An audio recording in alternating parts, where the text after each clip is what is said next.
Okay, so can you just tell me your name because I can't pronounce it properly? Sure. And what it is that you do? Yeah. My name's Aaron Gwynaire, and I'm basically a full-time game developer working on the game Neyyah, which is a point-and-click adventure game inspired by Myst and particularly Riven and a load of other adventure games. Yeah, so I basically do everything, 3D modeling, programming, story, and yeah, all sorts. Okay. Everything.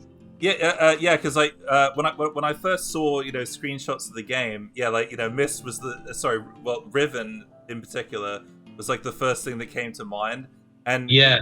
it actually looked so much like Riven that I thought, wow, like like that could be.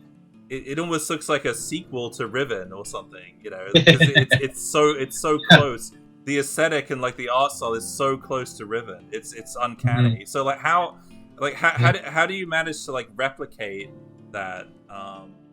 It's a lot of different things really, and it takes time. I think it's taken time to get to the point where it's at now. I think for me it's a combination of being inspired not just by Riven but the look of the architecture that's around me as well. So being from England, there's a lot of old kind of buildings, Martello towers, all sorts of kind of like almost Napoleonic kind of buildings as well, and that decaying kind of brickwork and rusted metal. It's something I kind of grew up with, but so that kind of inspired me as well. But to replicate the look of Riven in the sense of like the coloration, the tonal look of everything, for me it comes down to desaturation of color. For me, it actually kind of looks a bit more like it lends itself more to realism as well, rather than being bright and vibrant, which works obviously really nicely for a lot of games and a lot of artwork. And even there's been comments saying it should be more color in my work as well. But if I find that if you take away the color a bit more and go more towards kind of the gray color spectrum, you're kind of replicating more of a realistic kind of look. And even when the sun hits certain things, I actually take away the yellow hue just because unless it's like a natural light, I find that sunlight doesn't really have too much color to it. Yeah, so we were talking about Riven being like the main inspiration, but there's also Yeah, there's also other games, right, that have inspired you. yeah, There's yeah, can you talk about the other games that have inspired you as well? yeah, Like Dragon Lore 2. yeah. Dragon Ball 2. I've got the box version here. This was a huge inspiration for me, particularly because I played it as a child, and a lot of the inspirations that I have for Neyyah are from games that I played when I was quite young as well. Yeah, again, it runs in the same first-person kind of perspective, but the cool thing that I liked about Dragon Lore 2, and it was also in Schism and Rhea as well, is that instead of kind of clicking to go to each image like they did in Mist and Riven, you could actually you click and it's like an FMV, like an animation of you moving forward, and then you turn and there's an animation of you moving to the left and to the right. And I found that really cool. Particularly at the time, it was quite different, and I've actually included that more in Neyyah as well. So it's you'll have these sort of segments where you're not just clicking through the images when you're moving. You're actually, I call it journey mode in Neyyah. It's something the player can choose to enable or disable, and only it doesn't play throughout the whole game, but it plays on areas where you can move up ladders or down ladders or upstairs, or going up and down, or maybe moving through a particular environment to get somewhere else. It's kind of like a cool transition. I take on more than I can chew sometimes. It's like my sort of scope is kind of like, you know what, a team of people did that. Well, I don't really care. I'm going to do it myself, and just I think it's the enjoyment of like creating the project, of creating the world. For me, it's kind of more of like creating a world rather than a game as such.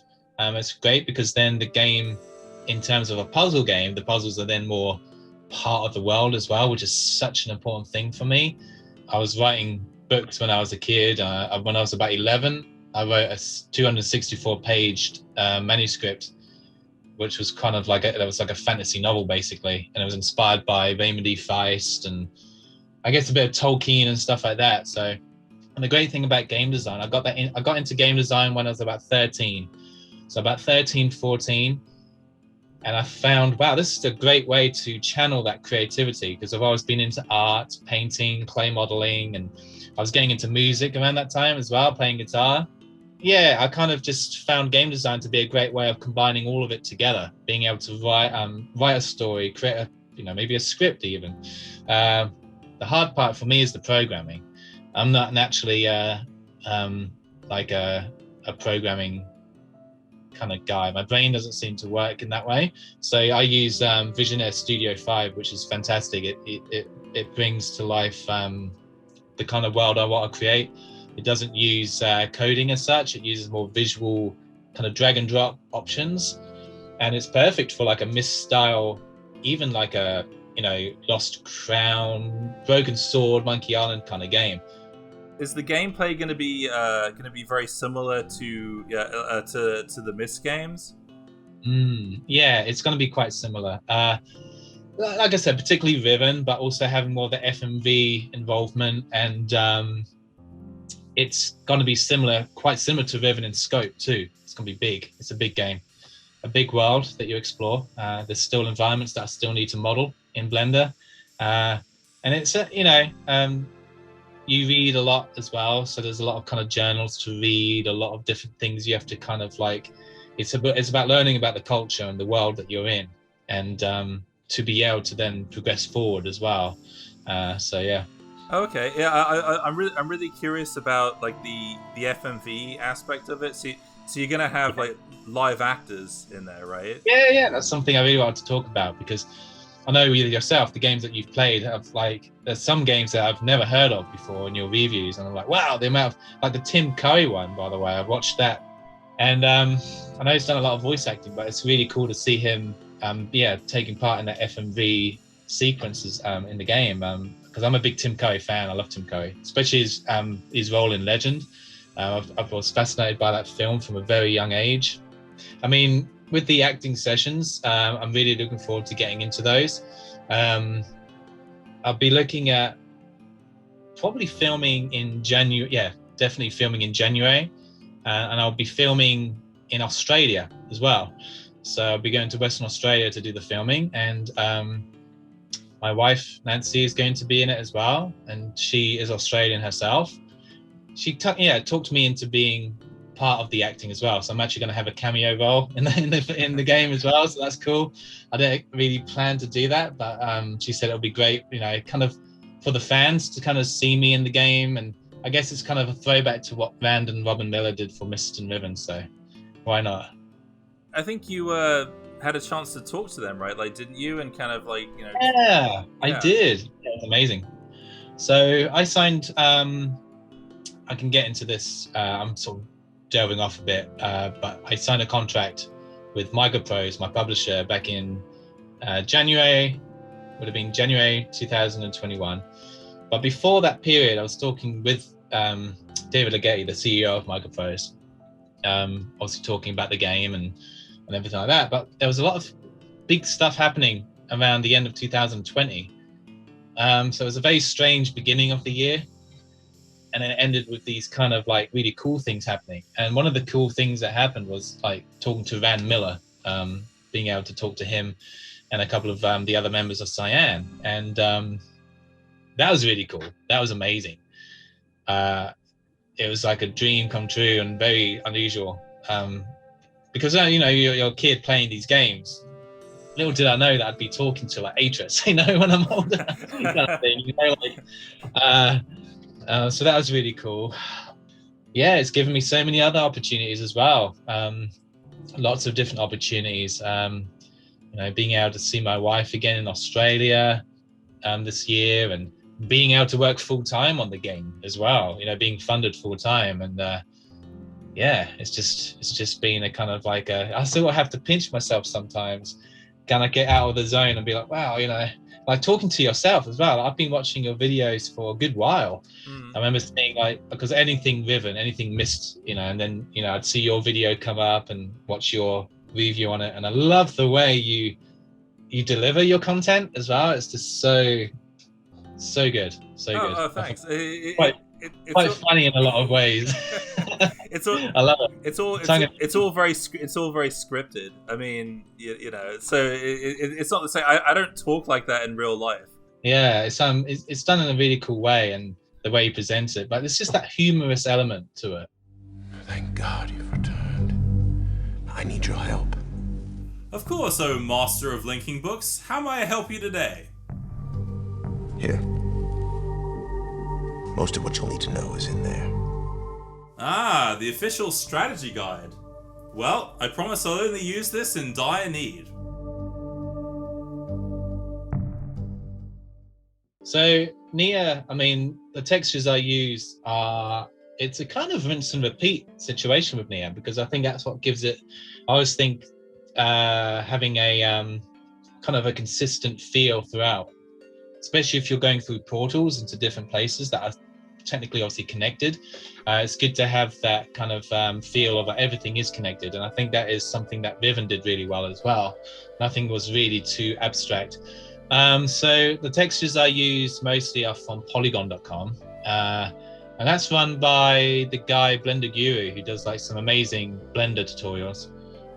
Is kind of the guy you go to if you want to learn Blender. He's got like the donut tutorial, and that's become like a thing with me as well, donuts. I've got my wife actually bought this book, I believe. Yeah, but she bought this book for me back when I started Neyyah, and it's like the donut book. It's like the first game dev book of all my Neyyah notes that I've got, and I think crikey, I don't know how many there are now, but I think that I'm coming on to the 7th book.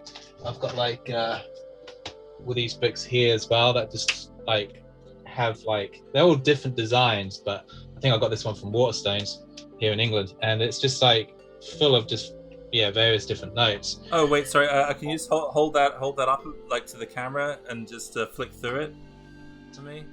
Oh yeah. I'm just curious to see what's in there. Wow.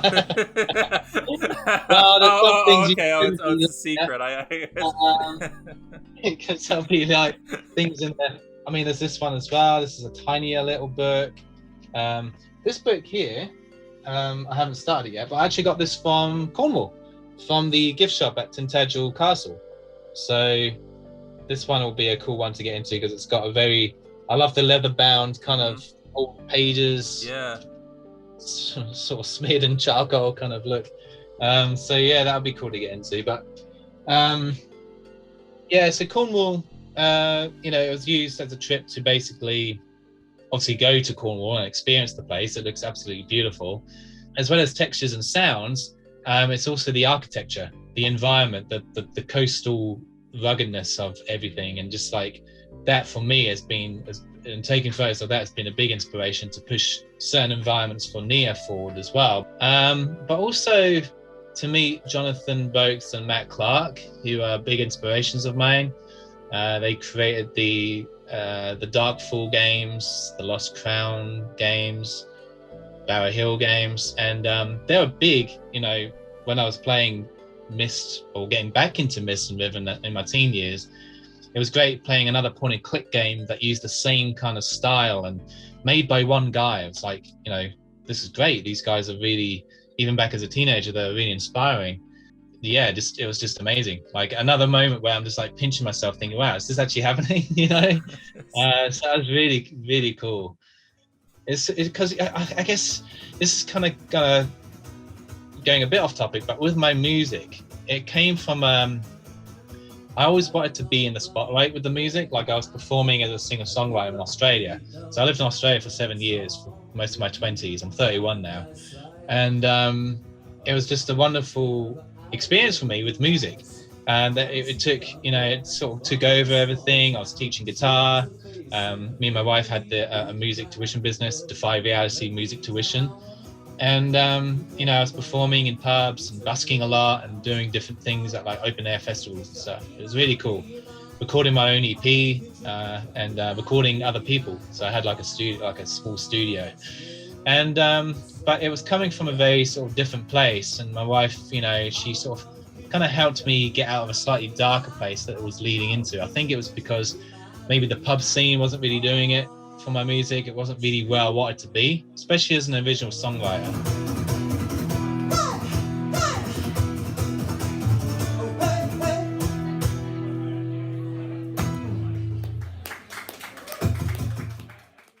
I guess, yeah, she said, she said, why did you get back into your game design? I was about, how old would I have been at the time? About 27. So it would have been about 2018. And she'd read this blue journal that I've got here, which I basically wrote. It goes into like all sorts of stuff about when I was a teenager getting into game design. So cataloging the software I was starting to get into, all sorts of things. It was basically the beginning part of my journey as getting into game design. And she'd read it and she just saw it and thought, wow, this is what you should be doing. Like, this is your thing. And so, yeah, that's how Neyyah came to be. It was kind of like a return to the game design roots and kind of getting away from the music and just like being, wow, creating a world. It was like a whole new, it was refreshing, it was really refreshing to do that.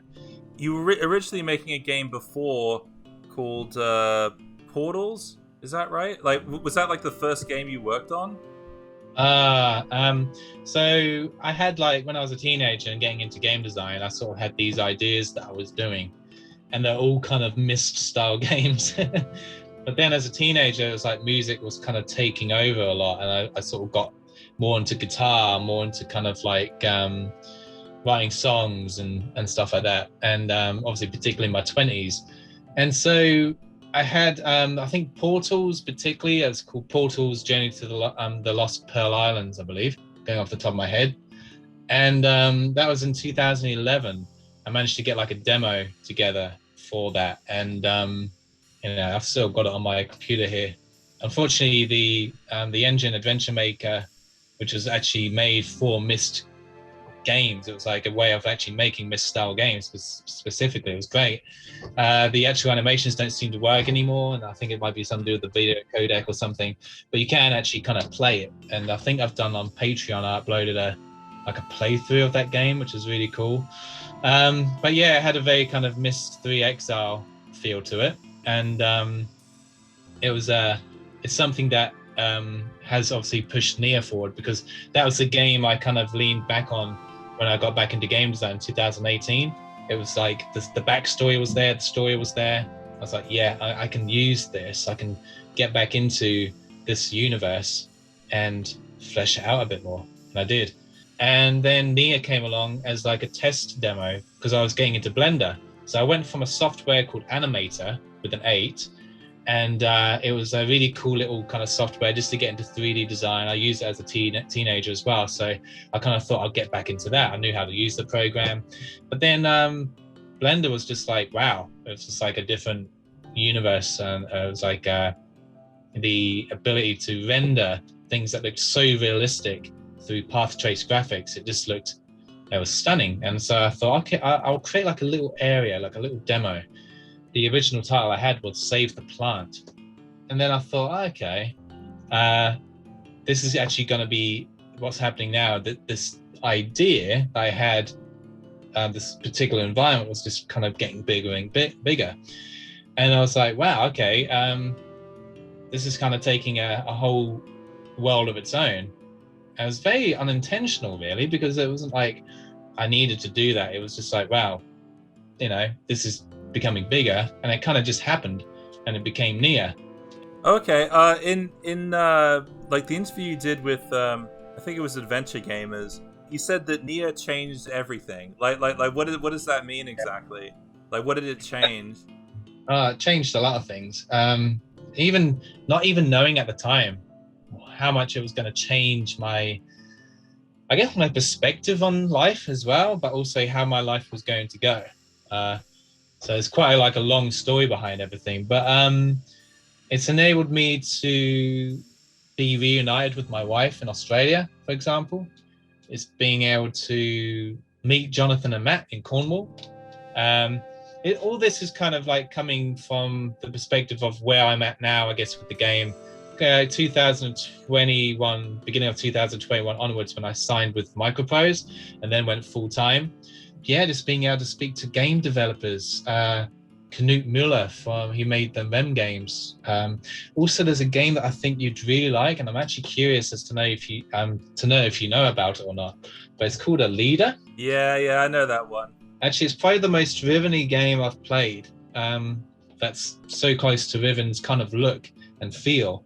And again, a guy called Cos Russo made the game. He's an Australian, and I was corresponding with Knut, developer of Rem, and Cos back when I was a teenager.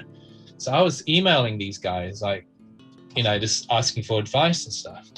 And little did I know that I'd be able to talk to these guys. I have a video call with Knut and talk to him, and just I guess where we are with technology now as well. And I think I'm really excited to see where those opportunities go into the future, because I think it's obviously not just Neyyah, but also where the Neyyah universe takes me in terms of what I want to be creating, because I'd really love to write books as well based in the same universe, and get back into my writing again. And I'd love to write like a trilogy of books, I think, or a saga that'd be based in the universe, very kind of Remedy Feist, because I love his books, his fantasy novels that he did, like Magician, Silverthorn, and all those kind of books. So yeah, I think it's going to be, I'm really excited for where everything's going, and it's like limitless what you can do if you're a developer, and if you get really into it as well. Like, you kind of have to not to think so much about the amount of work that's involved. You kind of have to, there are times that I've been overwhelmed, but you have to kind of like take it step by step. You really do, because if you start thinking about like the end goal, the end stage too much, and you think, oh god, I've got all this other stuff I need to do, from the smallest things like adding water animations to each scene, and there's a lot of water in Neyyah. So it's like those overlays, in each render. There's a lot of masking involved there. So yeah, it's still fun though, even with those kind of not tedious as such, but arduous kind of sessions of just doing that on a repetitive basis, but then seeing it come to life within the engine. That's like, I think Robin Miller even described it as like a window into the world. You see it come to life. It's like, first of all, you see the beginning, depending how you render, it might be different with different softwares, but Blender, you can actually render from like different sides of the screen, but I tend to just render from the middle, and it just slowly comes to life out of the middle, and just comes to life until you've got the full rendered, shadowed, textured, lit scene. And I guess the cool thing about a point and click game is that you don't really have to kind of get deep into the programming as such. It's very easy for a creative person, artistic person, to actually create games in that format, I find. And well, particularly from my experience anyway, it's a great way of doing it. And I guess it's like, I don't know if you've been thinking about this yourself, but like going the pre-rendered still screen direction rather than the real-time direction, which most games are doing these days. Like even with Abduction, Quern, and the new Myst game, the updated version that came out last year, everything's real time. And so there have been, it's been a very, I guess it's like a sort of disputed discussion. It's like, there's a lot of talk about that kind of thing with Neyyah. Like, there's been a lot of questions like, why aren't you going the real time route? Why aren't you doing this in real time? VR, do this game in VR. It needs to be a VR game. Right. But for me, it's like, it's almost like a salute to Riven. It's a salute to those old games. And for me, it's just not, I guess, not just a technical aspect, but it's a preference as well, because those games had such charm. And I think if you take away that point and click, screen to screen element, you've taken for me anyway, you've taken a huge part of what the game was. It's kind of like the soul of the game. Then it just becomes another real-time game, made in Unreal or Unity, which is cool. It's cool for some games. It works really well for games, and people love it. And the way you play the game is different too. So when if you found this yourself, but if you play like a game like Myst or Riven, the way it's delivered to you has an impact on how the puzzles are solved too, because that visual representation might work for a still render kind of style game, but when you put it into a real-time engine, it's completely different. Like the way you're perceiving the world is different. The puzzles will be kind of sort of have to be designed in a different way, I suppose, as well. So that's what I loved about Riven, and that kind of shock value that you get, particularly from like games like Darkfall, because it's inspiration from those kind of games as well, like Bower Hill, Darkfall, that kind of element of like how sound was used in such a great way to be able to deliver that atmosphere. What the hell was that? And so I'm kind of, you know, I've taken a lot of inspirations as well. Although Neyyah comes across this beautiful kind of world, there are going to be areas where it's not so beautiful, and it's kind of like, you know, a lot darker and a lot kind of like, you know, in a kind of like a cave area. And he might feel like, oh, I don't really want to go up those stairs because that looks like a really bad idea. And it's kind of like that, you know, the scenes in Riven, they did that as well, where even when that little girl appears on the walkway, suddenly she appears out of nowhere and she's sort of just staring at you, pretty much the same color as the environment. You know, it's almost like the desaturation or the compression caused her to be kind of more eerie than, you know, than maybe was expected, I suppose. There's certain elements there. I mean, it scared me as a kid playing that. Every time it just, you know, it kind of gives you kind of shivers, like it's kind of like a ghostly feel. And so I like that stuff too. I do like my horror. I'm a bit of a horror fan as well. I've watched so many horror films and kind of ghostly films. I love the supernatural as well. So it'd be cool to bring, you know, to a mild extent, elements of that into the game as well. So that's gonna be exciting. So like how can people find out more about the game and like support the game? Definitely on Steam. So looking up Neyyah on Steam and wishlisting the game, that's the best place to be as well, to be able to see the updates on the Steam page. There's I've got a YouTube channel as well, so I upload a lot of devlogs on there. I sort of started doing more of those on a more regular basis from beginning of this year, which has been quite useful for people to see sort of more visual kind of video-based updates on the game as well. But I've also got Facebook is quite big. I've got the Defy Reality Entertainment Facebook page. That's where it all started, really, where the community started sort of growing. And then Twitter, I've got the Twitter that's building up really nicely now as well. And Patreon. I think it's just scraping the surface, really. People are like, oh, wow, you know, this game looks like Riven, that Mist and stuff. But I think I really want them to feel that when they've experienced the game, it's like, wow, that was... I wasn't expecting that. That's what I want. I think I'll try and aim for that, hopefully. So, yeah.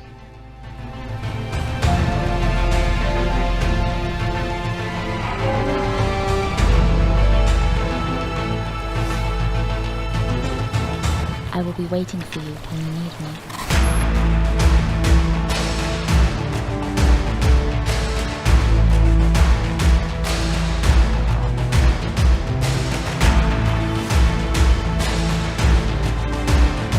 I will be waiting for you on Neyyah.